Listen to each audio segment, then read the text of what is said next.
अलीगढ़ में पहली बार आया और बहुत अरसे के बाद जेल में आया हूँ। इससे पहले कई बार मैं जेल जा चुका हूँ, इसका मतलब गलत मत लेना। योग सिखाने के लिए, और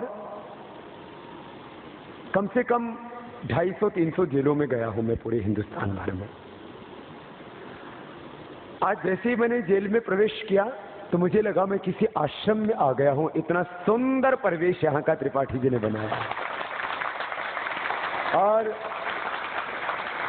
आपकी तालियों की गड़गड़ाहट इस बात की साक्षी है कि भाई संजीव जी ने, नाम ही इनका संजीव है, इनकी भगवान से लंबी आयु की मुझे लगता है आप भी प्रार्थना करते हैं। और जो है आप भी इतनी शालीनता के साथ ऐसे बैठे हुए जैसे मानो योग का ये संयोग जेल में ही लिखा था। और हमारे तो भाई योगी जेलों में ही पैदा हुए। भगवान श्री कृष्ण को योगेश्वर कहा जाता है ना। जब वो जेल में पैदा होकर के योगेश्वर होते हैं, हम तो बाद में जेल में आए हैं, हम तो बहुत आगे जा सकते हैं। हम सब के भीतर एक ज्योतिर्मय तेजोमय आत्मा है। देखो हमारे शब्द की स्किन एक जैसी है, ये तो सबको दिखती है, थोड़ा रंग अलग अलग है, ये खाली जेनेटिक डिफरेंस है। ये जो अलग दिखता है ना, थोड़ा रंग थोड़ा बहुत अलग अलग, इसके मूल तत्व स्किन के एक जैसे हैं। सबके स्किन एक जैसी है, सबका ब्लड एक जैसा, उसका ग्रुप थोड़ा सा अलग है बस। उसके जो कंपोनेंट्स हैं आरबीसी, डब्ल्यूबीसी, प्लेटलेट्स, हड्डियां सबकी एक जैसी है। बोन मिनरल डेंसिटी आप चेक कराएंगे, हड्डियां सबकी एक ही जैसी मिलेंगी। लीवर का फंक्शन सबका एक जैसा, किडनी का फंक्शन सबका एक जैसा, हार्ट का फंक्शन सबका एक जैसा, ब्रेन और ब्रेन सेल्स वो सब कुछ फंक्शन एक जैसा। तो थोड़ा सा अंतर है, कितना? 0.01%, बस इतना सा अंतर है। और ये अंतर भी हमको योग से खत्म कर देना है तो सब हम एक हो जाएंगे और फिर अपना ही रूप सब में देखने लग जाएंगे। ये योग का बड़ा उद्देश्य है। आज मैं किसके लिए जीता हूं, क्या कहिए मुझे? मैं 365 दिन विदाउट सैलरी, बिना किसी छुट्टी के काम करता हूं। 365 दिन एक ध्येय है, मेरा देश और मेरे देशवासी सब रोग मुक्त हो, नशा मुक्त हो, और ये भारत भ्रष्टाचार से मुक्त हो, भारत परम वैभवशाली हो। इसके लिए जीता हूं 24 घंटा, क्योंकि मैं अपने ही रूप सब में देखता हूं। आप सबको अपने भाई बहनों की तरह देखता हूं। तो मैं चाहता हूं जो मुझे मिला है मैं सबको दे दूं। जैसे किसी पिता के पास जो संपत्ति होती है वो अपने बच्चों को देना चाहता है, ऐसे ही किसी गुरु के पास जो ज्ञान होता है वो सबको बांटना चाहता है। तो मुझे गुरुओं से, अपनी परंपरा से एक ज्ञान मिला योग का, वो योग का ज्ञान आपके बीच में दे रहा हूं। और उससे कैसे अपने भीतर परिवर्तन होता है ये आप खुद देखेंगे। आप में से भी कोई कुछ भाई होंगे जिनको एलर्जी की, सांस की, दमा की दिक्कत होगी। योग कर लेगा ना, उसको सर्दी, जुकाम, अस्थमा, दमा, एलर्जी की प्रॉब्लम, कमजोरी नहीं रह सकती। कैसे?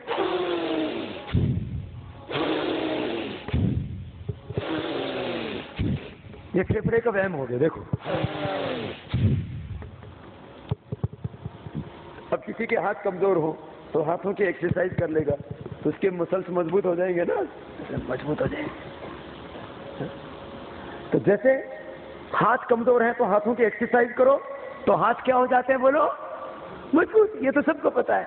व्यायाम करने से ताकत आती है। बाहर का व्यायाम करेंगे मसल्स का तो मसल्स मजबूत हो जाएंगे। मैं 5 से 10 मिनट मसल्स का व्यायाम करता हूं, 1 घंटा प्राणायाम और ध्यान। मैं चाहता हूं सब ऐसे करें। और 10 मिनट का व्यायाम मसल्स की मजबूती के लिए पर्याप्त है। अब भीतर का व्यायाम करना है, अपने को भीतर से मजबूत बनना है। भीतर शक्ति है, भीतर शांति है, भीतर आनंद है, भीतर प्रेम है, भीतर करुणा है, वात्सल्य है, भीतर ज्ञान है, भीतर भगवान है। अरे भीतर क्या क्या है मैं आपको अभी बताऊंगा। आपको तो ऊपर ऊपर का दिखता है ना, इसका भीतर वाला मैंने देखा है, तो आपको बताऊंगा। क्या है, अपनी आंखें ना बाहर देखती है। परांचिखा निगतरण तस्मात् परान पश्यति अनंतरात्मा। आंखें बाहर का देखती है, बाहर के कान सुनते हैं। मैं भीतर की मैंने जो सुनी, भीतर का जो मैंने देखा, वो मैं आपको भीतर की सुनी हुई, भीतर की देखी हुई बात आपको, भीतर की अनुभव की भी बात आपको बता रहा हूं।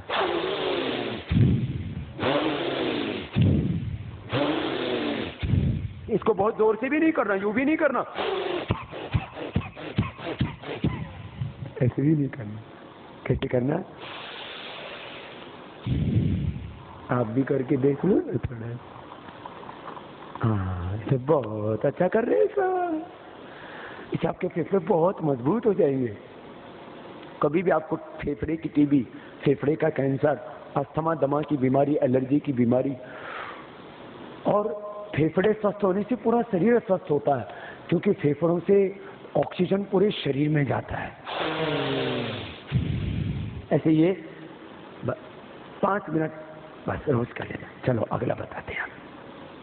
ये भस्त्रिका बहुत जरूरी है। ये जो श्वास हम लेते हैं, इसमें करीब 78% होता है इसमें नाइट्रोजन। 78% क्या होता है जो हम सांस लेते हैं इसमें, बोलो, नाइट्रोजन। 18 से 20% होता है इसमें ऑक्सीजन। 18 से 20% क्या होता है, बाकी करीब 3 से 5% दूसरी माइनर गैसेज होती हैं। कार्बन डाइऑक्साइड है, मीथेन है, दूसरी कई माइनर गैसेज। तो नाइट्रोजन तो हमारा शरीर लेता नहीं है। ये पेड़ पौधे 2 गैसें लेते हैं डायरेक्ट, ऊपर से लेते हैं। ये बोलो क्या लेते हैं पेड़ पौधे ऊपर से, कार्बन डाइऑक्साइड, और जड़ों से लेते हैं नाइट्रोजन। पेड़ पौधे जड़ों से क्या लेते हैं, नाइट्रोजन। ये यूरिया डालते हैं ना पेड़ पौधों में, यूरिया क्या है, यूरिया नाइट्रोजन को ही नेफ्था के साथ में बांध देते हैं, वो यूरिया है। तो पेड़ पौधे 2 गैसेज लेते हैं, हमारी बॉडी खाली एक ही गैस लेती है, और उसका नाम है ऑक्सीजन। ऑक्सीजन से शरीर के एक एक कोशिका ठीक रहती है, skin cell, blood cell, bone cell, brain cell, eyes के सेल, पूरे शरीर के सेल, ये सारा शरीर सेल से बना। हमारे शरीर की सबसे छोटी इकाई का नाम है सेल, उसको बोलते हैं कोशिका। माँ का ओवम, पिता का स्पर्म, 2 कोशिकाओं से एक कोशिका बन जाती है, अर्थात स्पर्म ओवम में चला जाता है। फिर एक कोशिकाओं से विकास होता है माँ के गर्भ में, तो 1 से 2, 2 से 4, 4 से 8, 8 से 16, 16 से 32 कोशिकाएं, पूरा शरीर बन जाता है। एक कोशिका को ठीक कर लो, पूरा शरीर ठीक हो जाएगा। एक कोशिका से पूरा शरीर बनाए जा सकते हैं, तो विज्ञान ने भी अब सिद्ध कर दिया है। हाँ, अब तो ये जब से ये जीनोम के ऊपर रिसर्च हुआ है, जीन्स के ऊपर रिसर्च हुआ है, पहले भेड़ का क्लोनिंग किया था, अब ह्यूमन क्लोनिंग भी ट्रायल तो हो गया था, उसको अनुमति नहीं दी दुनिया की सरकारों ने, और अब तो स्टेम सेल से ही आदमी बनाया जा सकता है। ये लेकिन एक एक सेल कैसे अच्छा रहेगा, एक सेल ठीक कर दिया तो पूरी बॉडी ठीक हो जाएगी। ये सेल क्या है, ये शरीर क्या है, ये सेल्स का समूह है। तो सेल किससे अच्छा होता है, ऑक्सीजन से। एक एक सेल के रिसेप्टर से, एक एक सेल का कैरेक्टर, एक एक सेल का पूरा structure, genes, chromosomes, genome, DNA, सब ऑक्सीजन से करेक्ट हो जाता है। तो हमारे बॉडी के सेल अर्थात skin cell, blood cell, bone cell अच्छे रहेंगे तो शरीर में कोई दिक्कत नहीं आएगी। हार्ट के, लिवर के, किडनी के, फेफड़े के सब सेल अच्छे रहेंगे, नर्वस सिस्टम के। और ये ब्रेन सेल ठीक रहेंगे तो दिमाग में खराबी नहीं आएगी। 2 ही तो जगह गड़बड़ी आती है, या तो शरीर में खराबी या मन में खराबी। शरीर में खराबी आती है तो क्या हो जाता है, बीपी, शुगर, कोलेस्ट्रॉल, मोटापा, हेपेटाइटिस, कोलाइटिस, अर्थराइटिस, सोराइटिस। शरीर में खराबी आती थी होता है। और मन में खराबी आती है तो क्या होता है, मन में खराबी आती है तो गुस्सा होता है, मन में खराबी आती है आदमी हाथ उठा के मारने लग जाता है, मन में खराबी आती है तो आदमी किसी को ठाई ठाई कर देता है। किसी से थोड़ी बहुत गलती हुई होगी या कोई विचाराधीन होंगे, ऐसे ही आप में से भी है। मन में थोड़ा गुस्सा आ गया और वो गुस्सा सहन नहीं हुआ और आपने कुछ कर दिया, बाद में लगा रहे ये क्या हो गया, ये मन, इसकी खराबी ना आए तो मन में ही तो सारी गड़बड़ी है। अब देखो, मेरे मन में एक प्रेम है जो मुझसे सबकी सेवा कराता है कि सब मेरे ही स्वरूप हैं। मैं आगे इसकी बात करूंगा। अब पहले मैं तन मन की खराबी योग से ठीक होती है, ये बात मैं कर रहा था। देखो अगला प्राणायाम है,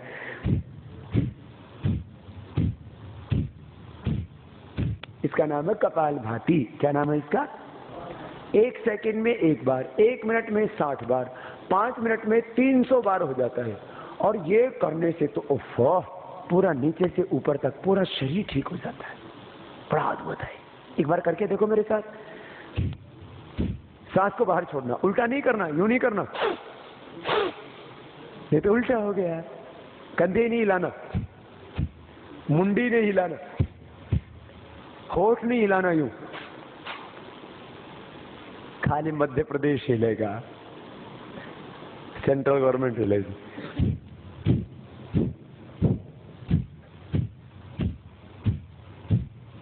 कुछ तो बहुत अच्छा कर रहे हैं, इसका मतलब आप भी करते हैं।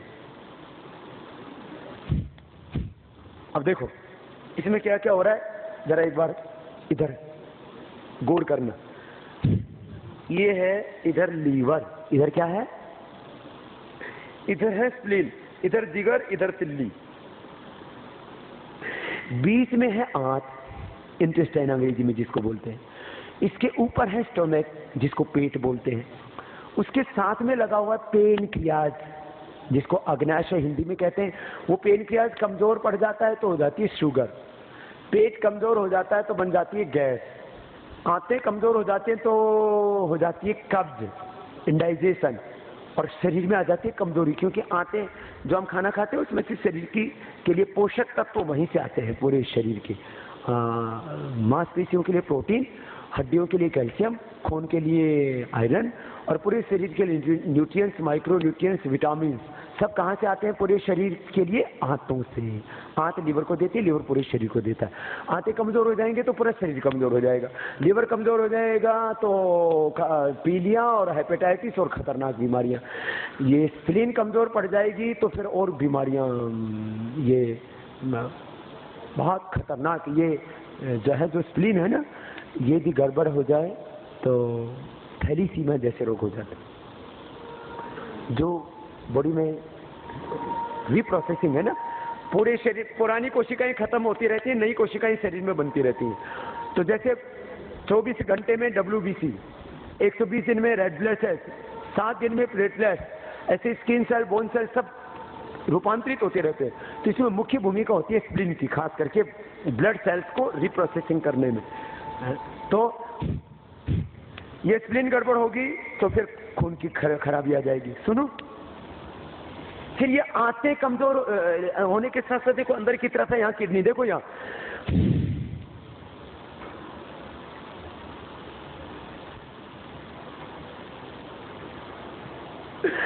अंदर की तरफ किडनी है। अब इसको, इसमें भाई ये प्राणायाम में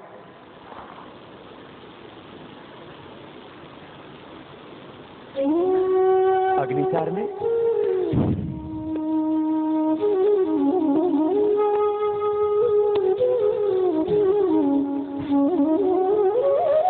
और फिर एक और क्रिया है, उसको नोली बोलते हैं, प्रैक्टिस के बाद वो होती है। देखो ऐसे मैं बता रहा हूँ।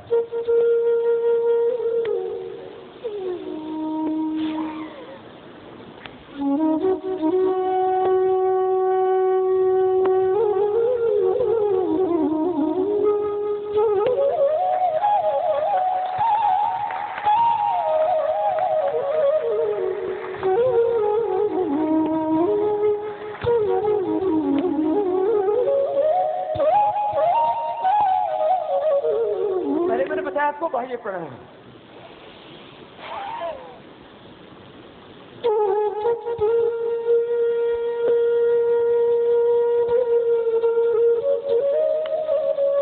पेट पूरा अंदर चला, पेट क्यों सा होना चाहिए, देखो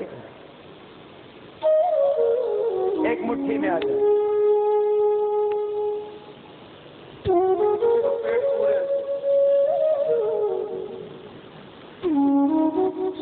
पेट बहुत कोमल होना चाहिए, देखो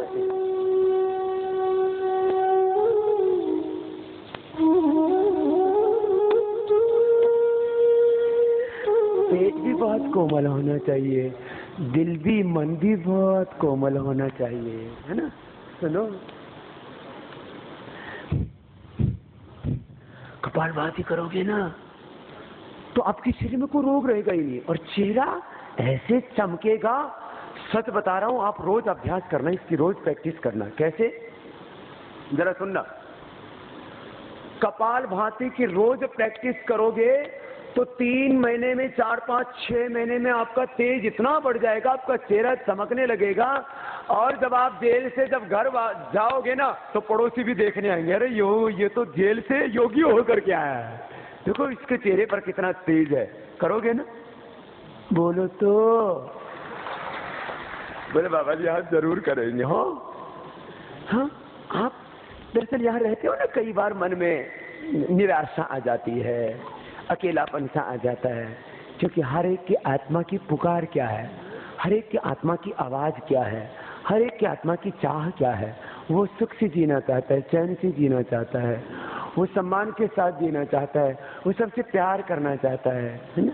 यद्यपि यहाँ अच्छा वातावरण दिया है आपके लिए, लेकिन घर वाला प्यार तो, हमारे भाई संजीव त्रिपाठी जी कितना ही आपसे प्यार करते हो, करते बहुत हैं आपसे प्यार, लेकिन घर वाला प्यार तो नहीं मिल सकता। कुछ तो छोटे हैं, उनको माँ बाप का प्यार भी चाहिए, कुछ बड़े हैं फिर उनको बच्चों का प्यार चाहिए।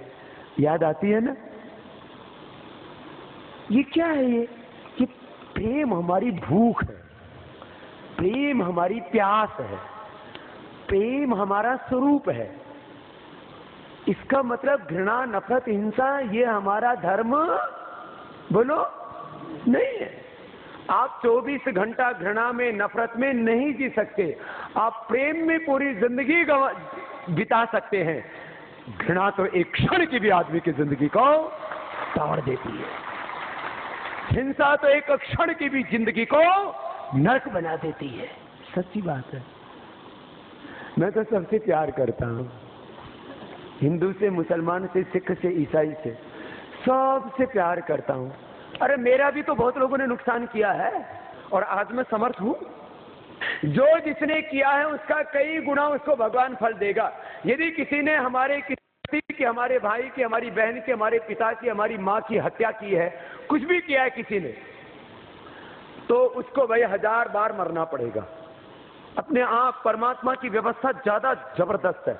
एक दाना जमीन में डालो, तिल का, बाजरे का, चौलाई का, चौलाई समझते हो ना सब, गोल गोल दाना होता है, तिल तो जानते हो ना। एक तिल का दाना डालो या एक धतूरे का दाना डालो। एक धतूरे का दाना डालोगे तो 6 महीने बाद कितना हो जाएगा? उसमें एक पेड़ हो जाए, पौधा हो जाएगा, और उस पौधे में क्या आएंगे? गोल गोल बोल आएंगी। और एक एक बोल में कितने कितने दाने होते हैं बोलो तो? हजारों होते हैं। तो एक से हजारों गुना फल मिला। एक दाना जमीन में डाला, हजारों गुना फल मिला। जो भी हिंसा कर रहा है उसको हजारों गुना फल उसका भगवान देंगे, तुम्हें दंड देने की जरूरत ही नहीं। तो अब बदले की भावना मत रखना मन में, सच्ची बात कह रहा हूं आपको। भगवान अपने आप हिसाब किताब कर देते हैं। मैंने तो यही महसूस किया। सुनो, इससे मैं कह रहा था शरीर के रोग तो मिटेंगे ही, मन शुद्ध हो जाएगा, और मन निर्मल हो जाएगा, और भीतर से आत्मा का जो शुद्ध स्वरूप है, ज्योतिर्मय, तेजो में, प्रेम में, करुणा में हमारा जो स्वरूप है ना, फिर वो सामने आ जाए। फिर हमारी जिंदगी का उद्देश्य हिंसा प्रति हिंसा नहीं, हमारी जिंदगी का उद्देश्य बन जाएगा बहुत बड़ा। हम फिर बहुत बड़ा काम करेंगे, छोटी सोच से बाहर निकल जाएंगे। करके देखो एक बार कपालभाति, ये पेट के लिए बहुत अच्छा है, गैस के लिए बहुत अच्छा है, डाइजेशन एकदम फिट रहता है, और बीमार कभी नहीं होंगे। और एक खास बात, दारू, बीड़ी, सिगरेट पीने की इच्छा नहीं होगी। बोलो बाबा जी दारू तो मिलती ही नहीं है। मिलती नहीं अलग बात है, भीतर ललक तो रहती है। बीड़ी सिगरेट कितना ही मना करो, पता नहीं कहां कहां छिप छुपा करके मिल ही जाती है। ये नहीं करना अपने को। सुनो, कपालभाति करोगे ना, आपको कोई नशा करने की इच्छा ही नहीं होगी। क्यों? इंडोरफिन का लेवल बढ़ जाता है। अरे इंडोरफिन का लेवल इतना स्ट्रॉन्ग होता है, इसका नशा, इंडोरफिन का जो नशा है अंदर से ही पैदा होता है। इंडोरफिन सारी चीजें हमारे अंदर है, सब रोग भी, उनकी दवाई भी, और जो इस दुनिया में बाहर है ना वो सब भीतर है। इसको बोला जाता है हमारी संस्कृति में यथा ब्रह्मांडे तथा पिंडे।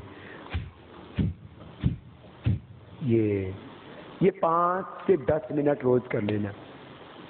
और आपके पास तो वक्त है, थोड़ा जल्दी उठ जाओ और सुबह सुबह 15 मिनट ये कपालभाति करो, बहुत ही अद्भुत है। आपको कोई नशा करने की इच्छा भी नहीं होगी, सच्ची बता रहा हूं आपको। अच्छा, वैसे भी हम सब किसकी संतान है? राक्षसों की संतान है या ऋषियों की? ऋषियों की। आपको कोई मजाक में भी और कोई गुस्से में यूं कह दे, रावण और कंस की औलाद, आप क्या करेंगे? आप बबूले हो जाएंगे। आप कहते हैं मैं तो रामकृष्ण की संतान हूं। भगवान राम ने, भगवान कृष्ण ने, भगवान बुद्ध, भगवान महावीर ने, पैगंबर मोहम्मद साहब ने, ईसा मसीह ने, सब ने नशे का निषेध किया है। पैगंबर मोहम्मद साहब ने शराब पीने को हराम कहा है। और हमारे कोई भी पूर्वज बड़े, भाई हमारे बड़े तो वही थे ना, भगवान शिव। अरे यूपी वालों, आपके लिए तो एक और बात कहना चाहता हूं। दुनिया के टॉप महापुरुषों के नाम लें तो क्या आते हैं सबसे पहली पंक्ति पर? भगवान शिव, भगवान राम, भगवान कृष्ण। भगवान राम कहां पैदा हुए बोलो? अयोध्या। और भगवान श्री कृष्ण, तो कितने गर्व की बात है, हम ऋषियों की संतान है। हम राम कृष्ण की, शिव के पुत्र हैं। शिव के पुत्र को के जीवन में तो शिवत्व होना चाहिए। मर्यादा पुरुषोत्तम भगवान श्री राम के पुत्रों में तो मर्यादा होनी चाहिए। कृष्ण के पुत्रों में तो अधर्म, अनीति, अन्याय का विरोध करने का सामर्थ्य होना चाहिए और जीवन में प्रेम होना चाहिए। मथुरा है भक्ति की स्थली और अयोध्या है वैराग्य की भूमि और काशी है ज्ञान की भूमि। अरे इतना तो पता होना चाहिए तुमको, है ना? अच्छा बताओ, भगवान राम जी गुटखा खाते थे क्या? हनुमान जी, कृष्ण जी? तो फिर हमारे बड़े बुजुर्ग नहीं खाते तो हम क्यों खाते हैं? नहीं, आज एक संकल्प लेंगे सब, हम ऋषियों की संतान हैं और हमको ऋषियों जैसा ही आचरण करना है, कोई गलत आदत नहीं रखनी। की सौगंध, तुम्हें भगवान शिव की कसम। और सबकी माँ ने मना किया था ना नशा करने के लिए। बोलो जो मैं कह रहा हूँ ये माँ ने भी कहा था ना, तो तुम्हें तुम्हारी माँ की सौगंध। और जो बच्चे वाले हैं तुम्हें तुम्हारी बच्चों की कसम, क्योंकि तुम खाओगे, पियोगे, नशा करोगे तो बच्चे देखेंगे ना। अच्छा, बेटियां क्यों नहीं करती है नशा? बेटियां दारू क्यों नहीं पीती? क्योंकि माँ नहीं पीती। और बेटा क्यों पीता है? क्योंकि बापू पीता है। गड़बड़ होती है ना। तो तुम्हें भगवान राम और कृष्ण की सौगंध और तुम्हें रामदेव की सौगंध। अच्छा बताओ, तुम्हारे सामने एक तरफ नशा हो और दूसरी तरफ बाबा हो, रामदेव हो, तो तुम्हें नशा चाहिए या बाबा प्यारा है? बाबा। सच्ची बात है, दिल की बात है। तो आप जिनको बाबा प्यारा है वो नशा छोड़ेंगे यार। बोलो कितने हैं नशा छोड़ने वाले? अरे एक बार जोरदार अभिनंदन मैं करता हूं आपका।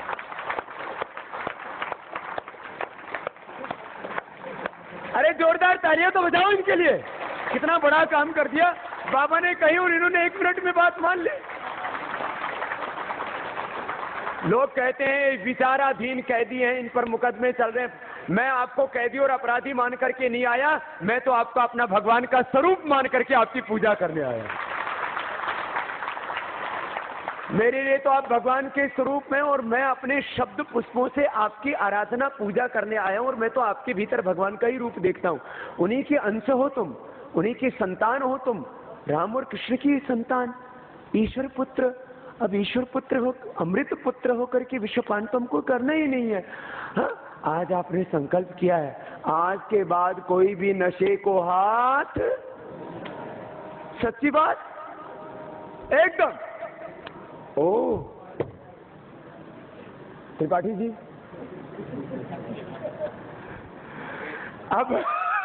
अब ये चोरी छिपे भी किसी से जब मिल नहीं करते उस समय भी ये गुटखा मसाला बीड़ी नहीं लेंगे। सच्ची बात है ना? मेरी बात का समर्थन कर रहे हो तो जोरदार तालियां बजाओ। हाँ, ये तो बहुत अच्छा काम हो गया।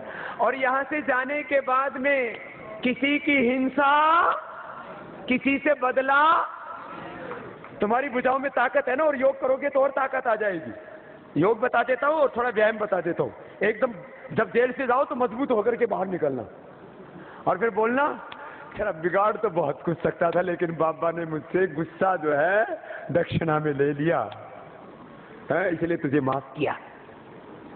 तो आज कितने हैं जिन्होंने अपने शत्रुओं को माफ कर दिया है?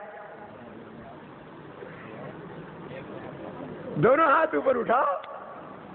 कुछ ने अभी माफ नहीं किया।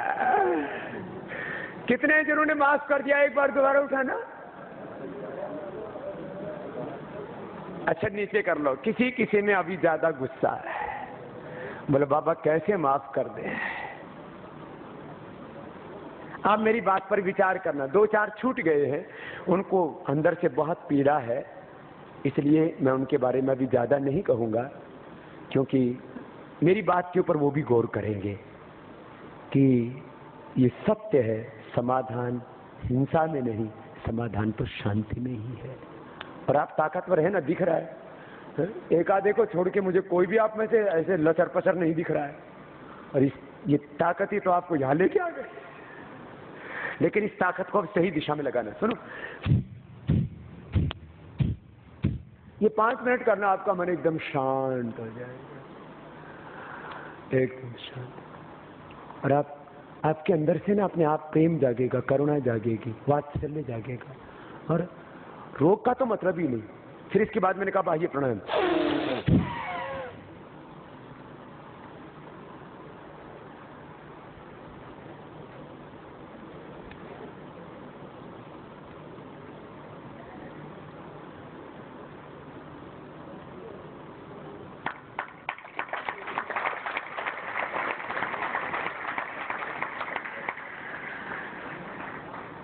करोगे ना, शरीर एकदम शुद्ध हो जाएगा। भस्त्रिका, कपालभाति, बाह्य प्राणायाम। फिर गले और थायराइड के लिए बहुत अच्छा उज्जाई।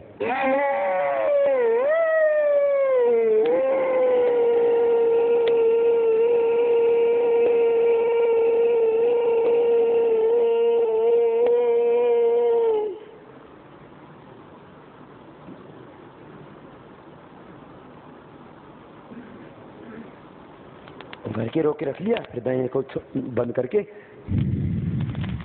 बाएं से बाहर ऐसे 3 से 5 बार कर लेते।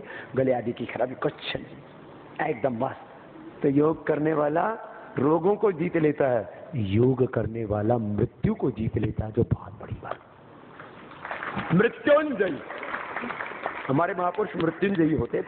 ये सच्ची बात कह रहा हूं मैं, कोई कल्पना या कोई सपना नहीं दिखाता आपको। कल्पनाओं की, सपनों की बात नहीं करता, यह हकीकत है, एकदम फैक्ट है। तो देखो अनुलोम विलोम प्राणायाम, देखो ऐसे होता है। बाएं नाक से लिया, दाएं से छोड़ दिया, फिर दाएं से लेंगे, बाएं से छोड़ देंगे।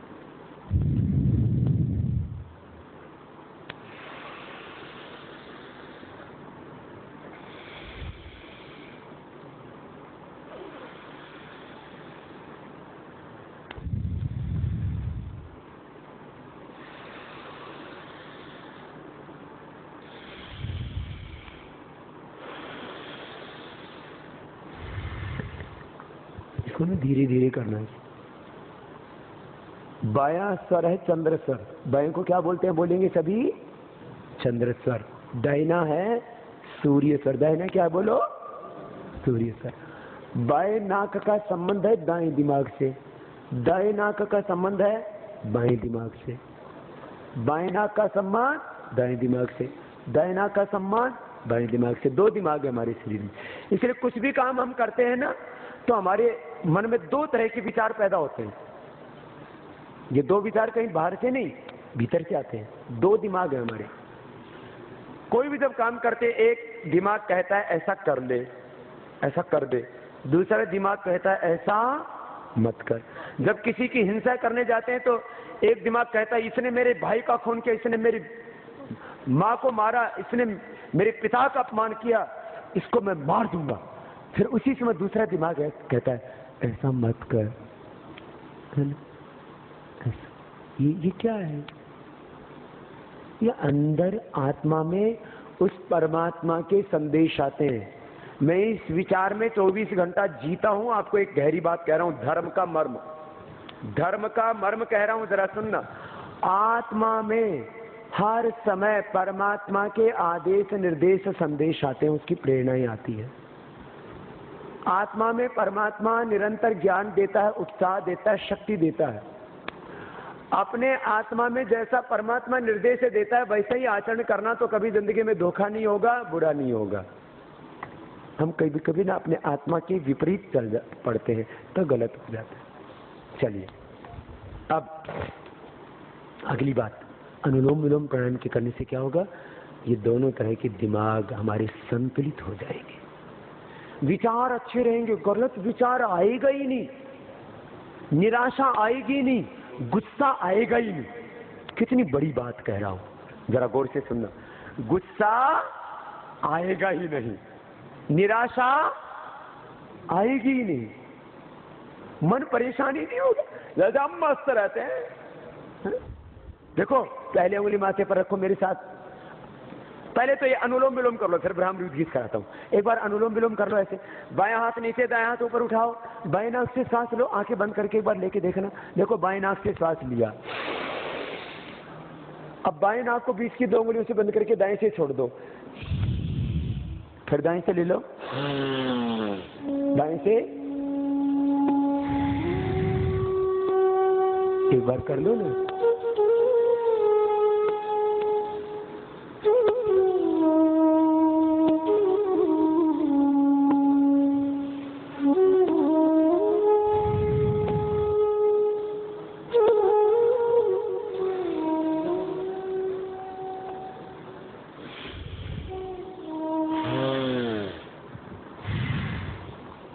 ऐसे अनुलोम विलोम ऐसे 5-5 मिनट करके 10-15 मिनट कर लेना, मन एकदम शांत हो जाएगा। इसे आंखों के रोग, बीपी की दिक्कत, तनाव की दिक्कत, सब बीमारियां ठीक दूर तो होती हैं। इससे मन एकदम शांत हो जाता है, सारी नस नाड़ियां शुद्ध हो जाती हैं। गंगा, यमुना, सरस्वती, ईरा, पिंगला, सुषुम्ना, 72 करोड़ से ज्यादा नाड़ियां अंदर शरीर में, सारी शुद्ध हो जाती है और ये देह देवालय शिवालय बन जाता है। देखो पहले उंगली माथे पर रखो, आप शेष 3 उंगलियां देखो ऐसे आंखों पर रखेंगे, आपको और शांति में ले जाते हैं भीतर गहरे। कान अंगूठी से बंद होंगे, सांस भीतर गहरा भर के पहले सुन लो। देखो ऐसे सांस भर के ऐसे नाक से नाद करना है, कान भी बंद हो जाएंगे तो बाहर का कोई साउंड नहीं आएगा। पहले उंगली माथे पर, शेष उंगलियां ऐसे आंखों पर, ऐसे कैसे देखो ऐसे।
ऐसे भ्रामरी, फिर दोनों हाथ ध्यान मुद्रा में घुटनों पर, आंखें बंद मत, निर्दंड सीधा, श्वास भीतर गहरा भर करके ना भाव से, श्रद्धा से प्रभु को पुकारना। प्रभु तू ही मेरी राह, तू ही मेरी चाह। प्रभु जिनको दुनिया में अपना माना था उन्होंने साथ छोड़ दिया बीत अधर में ही। प्रभु अब तू ही मेरा मीत, तू ही मेरा गीत। प्रभु अब तू ही मेरा रक्षक। प्रभु तुझसे ज्यादा और कौन है बलवान, तू प्रभु सर्वशक्तिमान। सच्चिदानंद स्वरूप तूने रचा है सारा जहान। प्रभु मैं तेरी शरण में आया हूँ प्रभु, मेरे सब दुख हरो प्रभु, अब मुझ पर कृपा करो। श्वास भीतर गहरा भरते हो ना, भाव से प्रभु को पुकारना।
आंखें बंद करके थोड़ी देर सांसों पर ध्यान करना।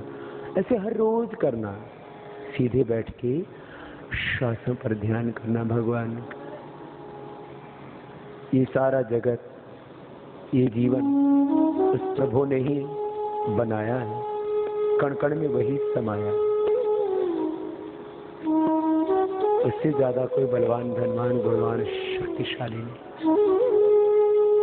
हर पल उस भगवान के प्रति कृतज्ञता का भाव, धन्यवाद का भाव, श्वासों के साथ, प्राणों के साथ प्रणव की आराधना। ऐसे अब भी और हर समय ऐसे ही मैं भगवान का हूँ, भगवान मेरा है और वह हर पल मुझे जीवन देता है, प्राण देता है। वही तो सांस देता है। वो सांस जिस दिन ले लेगा उस दिन तो हम एक क्षण भी नहीं जी पाएंगे। दोनों हाथों पर उठाएंगे और दोनों हाथ आंखों पर रख करके आंखें खोलना। इतना प्राणायाम रोज करना। फिर थोड़ा व्यायाम भी करना। व्यायाम करने की भी इच्छा होती है ना, जवान जवान बहुत है ना, थोड़ा व्यायाम भी बता दो। गर्मी तो हो गई है लेकिन बता देता हूँ, चलो ठीक है। व्यायाम कैसे करेंगे?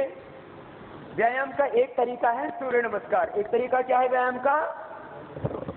सूर्य नमस्कार। आपको अब व्यायाम के तरीके बता रहा हूं, ठीक है। तो व्यायाम का एक तरीका सूर्य नमस्कार है। इसमें 12 अभ्यास होते हैं। तो आप सुबह सुबह सोच आदि जाके पहले प्राणायाम भी कर सकते हो, पहले व्यायाम भी कर सकते हो। ये व्यायाम ऐसे सब है।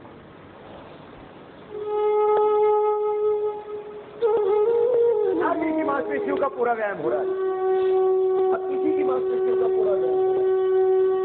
अब पैर की मांसपेशियों का पूरा व्यायाम हो रहा है, कमर का भी और हाथों का भी। फिर भुजाओं का व्यायाम हो रहा है। फिर पेट का, पीठ का,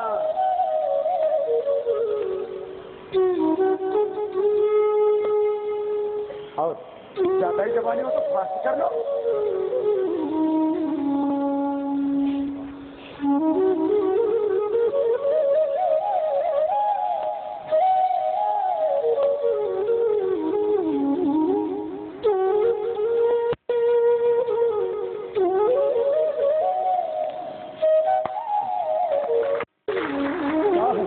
व्यायाम करो, प्राणायाम करो, बलवान बनो और बलवान बन करके दूसरों को दुख मत देना।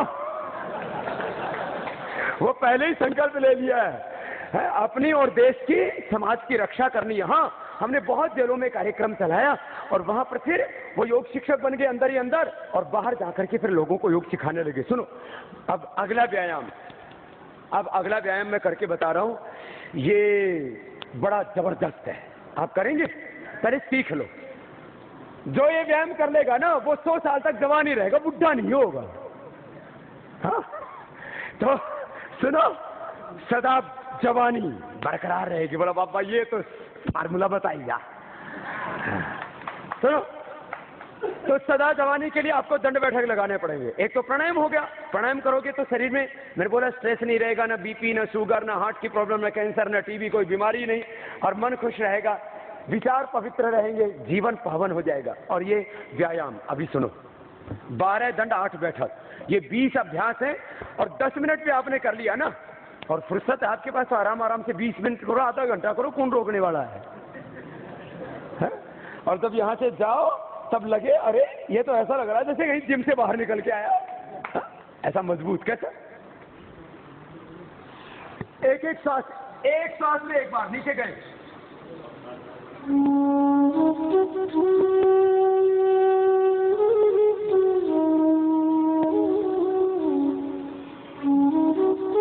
ये पहला समझ में आ गया? मैं तो सुबह पूरा करके आया हूं, अब डबल कर रहा हूं आज तुम्हारे लिए, रोज करता। दूसरा ऐसे पहला साधारण दंड के बाद ये राम मूर्ति दंड, ऊपर उठे फिर नीचे,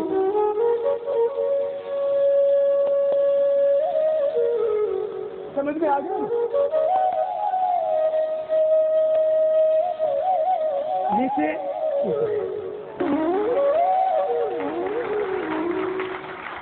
अब तीसरा, अंगुलियां अंगूठे अंदर करके हर एंगल से ना, दाएं से बाएं से, आगे से पीछे से, पैरों के, पीठ के, पेट के, सारे शरीर के मसल्स को स्टिमुलेट करते हैं, एक्सरसाइज देते हैं, तो पूरा शरीर बलवान बनेगा व्यायाम करने से। और दाल रोटी सब्जी में सब कुछ आ जाता है, प्रोटीन आ जाता है, मिनरल्स आ जाते हैं, विटामिन आ जाते हैं, न्यूट्रिएंट्स आ जाते हैं, माइक्रो न्यूट्रिएंट्स, सब कुछ आ जाते हैं। आदमी को खाने से ताकत नहीं मिलती, पचाने से ताकत मिलती है। अब हाथी क्या खाता है बताओ, इतना तगड़ा होता है, क्या खाता है?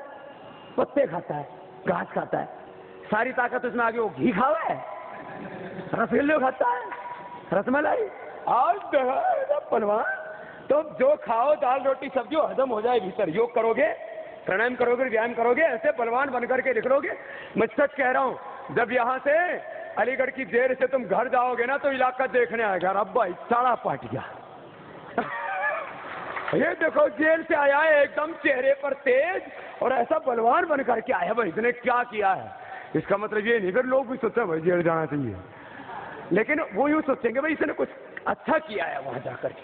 वो आपसे सीखेंगे और आपको गुरुजी कहेंगे बाद में। देखो अंगुलियां अंगूठे अंदर, और कैसे? अब ये छाती के लिए और भुजाओं के लिए अलग एंगल से एक्सरसाइज।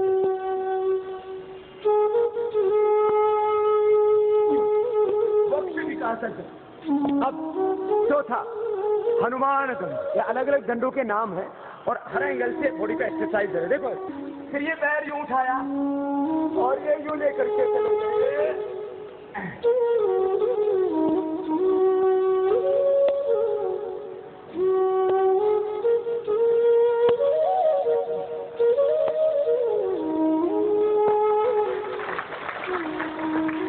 ये विश्राम की स्थिति है। फिर ऐसे स्लोली करना, पहले धीरे धीरे। कितने हो गए? 6। वृश्चिक दंड का दूसरा अभ्यास। अब पार्श्व दंड, पेट पीठ कमर सबका एक साथ व्यायाम होगा, हाथों का भुजाओं का। हाथ ऐसे, पैर ऐसे लेके धीरे धीरे करके बता रहा हूं।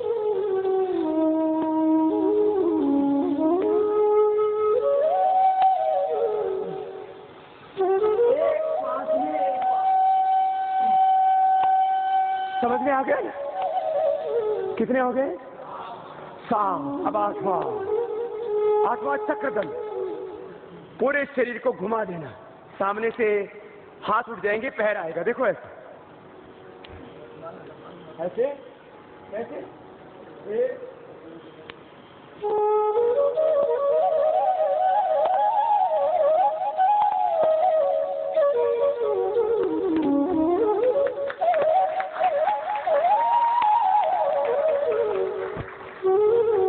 समझ में आया ना? बोले बाबा जी आपका तो हल्का सा शरीर है, कुछ तो चक्कर लगाएंगे तो घूम ही जाएंगे। कितने हुए? 8। अब 9वां अभ्यास। 9वां ये थोड़ा आज कठिन है। इसमें ऐसा करते हैं, पैर ऐसे पलटी मारते हैं ना। तो एक बार मैं बता रहा हूं कैसे, देखो ऐसे ये यूं गए और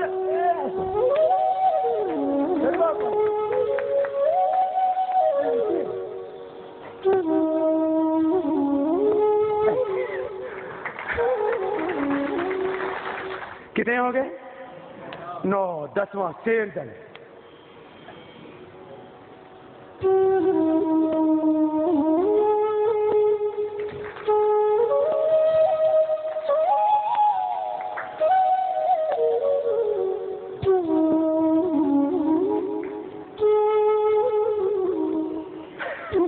पूरे शरीर का संतुलन बनाना। बोले बाबा इसमें तो टाइम लगेगा, और यहाँ कौन से BA पास MA पास करनी है, कोई खेती करनी, सीखो अच्छा हो जाएगा। कितने 10-20 दिन लग गए। 10 के बाद 11वां आगे 3 बार लगा इसको। 6 दिन के बाद इसको बोलते सर पकड़। 1 2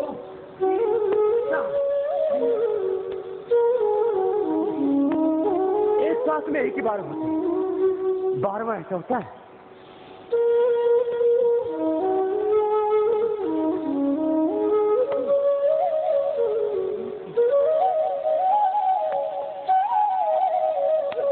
और इसको मैं 1 मिनट में 60 बार करता हूं, जब फास्ट करता हूं।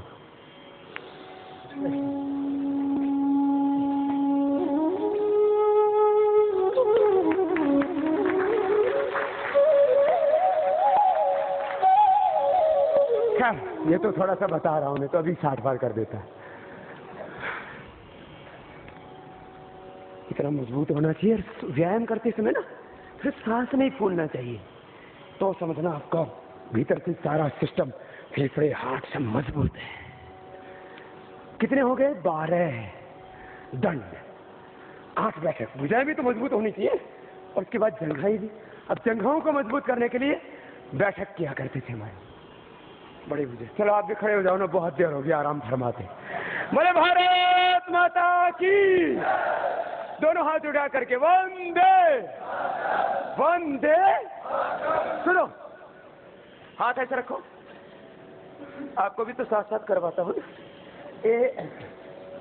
ये पहला, घुटने के लिए, जंघाओं के लिए बहुत अच्छा। करो, थोड़ा सा झुको। ये अब आया मजा साथ साथ करने में। पहले तो अकेला बब्बा पिला हुआ था। हाँ, ये है ना, अच्छा है ना। अब दूसरा, दोनों साइड में आराम आराम से कराऊंगा संख्या के साथ। 1, जरा सामने, थोड़े झुको, सीधे बैठो। 2, हाथ नीचे, यही साथ जाएंगे, सामने जाएंगे, छाती के सामने। 1 2 1 2। कितना अच्छा है ना। 2। अब तीसरा, दोनों सामने, श्वास अंदर भर के धीरे धीरे नीचे जाना।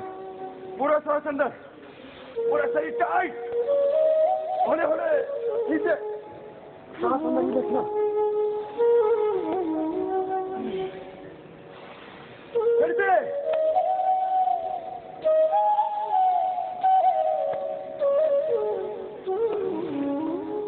कितने हो गए? 3। राम मूर्ति बैठक। अब चौथी, पहलवानी बैठक। दोनों हाथ साइड में, एक छलांग लगाएंगे, सामने बैठेंगे, हाथ छाती के सामने। 1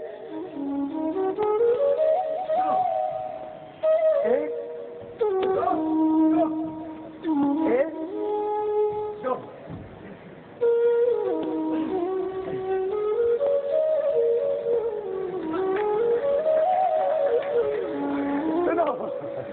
कितने हो गए?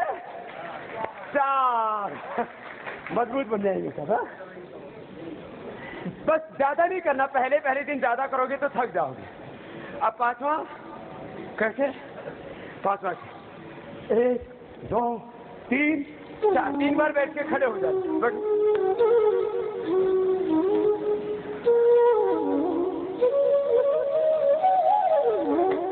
कितने हो गए? 5।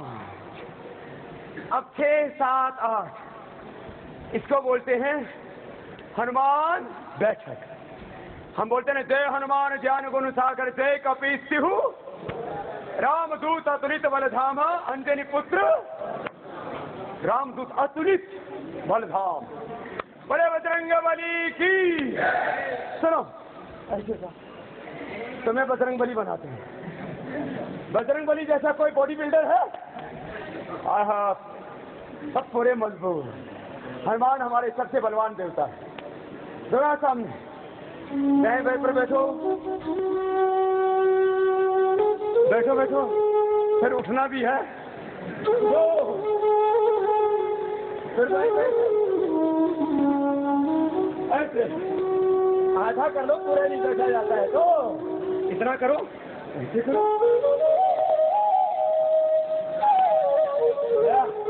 ऐसा मजा आ गया ना? हाथ साइड में, दाहिने पैर पर बैठ जाओ, ऐसे पीछे वाला पैर सीधा, फिर बाएं पैर पर बैठ जाओ।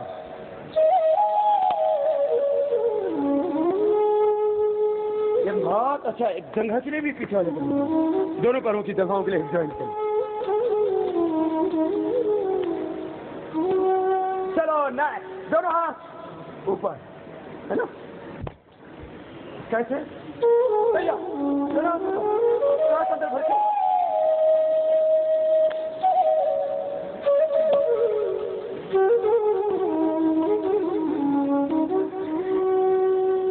कुछ तो पूरा कर रहे हैं, जिनकी पूरी फिटनेस है।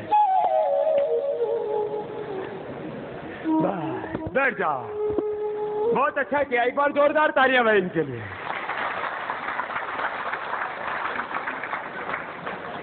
तो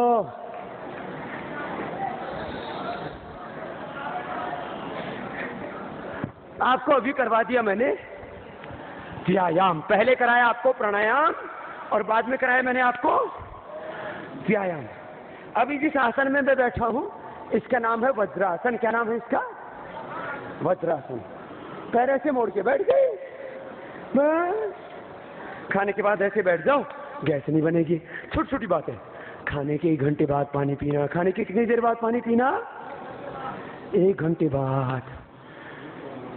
सुबह उठ करके पानी जरूर पीना, 2-3 गिलास, और मुंह में पानी भर के ठंडे पानी से आंखों को धोना, है ना? उससे आंखें ठीक रहेंगी। हमेशा पॉजिटिव सोचना, हमेशा वो मालिक जो श्वास दे रहा है, जिंदगी दे रहा है, प्राण दे रहा है, उस मालिक के प्रति भक्ति का भाव, श्रद्धा का भाव। भगवान के कितने बड़े उपकार होते हैं, हमको इंसान बनाया। कुत्ता, गधा, बिल्ली, घोड़ा, कुछ भी बना देता है। इंसान का जन्म दिया, उस मालिक का शुक्रिया करना हर दिन सुबह उठ करके, हर पल। आप, मैंने कहा ना, भक्ति करो, यहाँ शक्ति मिलेगी, बहुत आनंद आएगा आपको। और सबके अंदर उसी भगवान का वास है। तो हम सबको पशुता से मनुष्यता, मनुष्यता से देवत्व, देवत्व से अति मानवत्व को पाना है। देह को देवालय शिवालय बनाना है। अपने भीतर से सब सुख शांति मिलेगी, भीतर से आनंद मिलेगा। सब कुछ हमारे ही भीतर है। योग आपके भीतर की शक्ति को बढ़ाएगा, जगाएगा।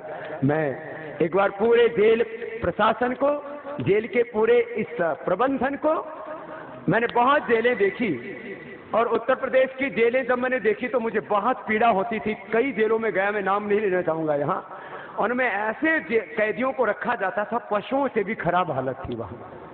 लेकिन मैं धन्यवाद देता हूं भाई संजीव त्रिपाठी जी को, उन्होंने इस जेल को स्वर्ग का स्वरूप दिया।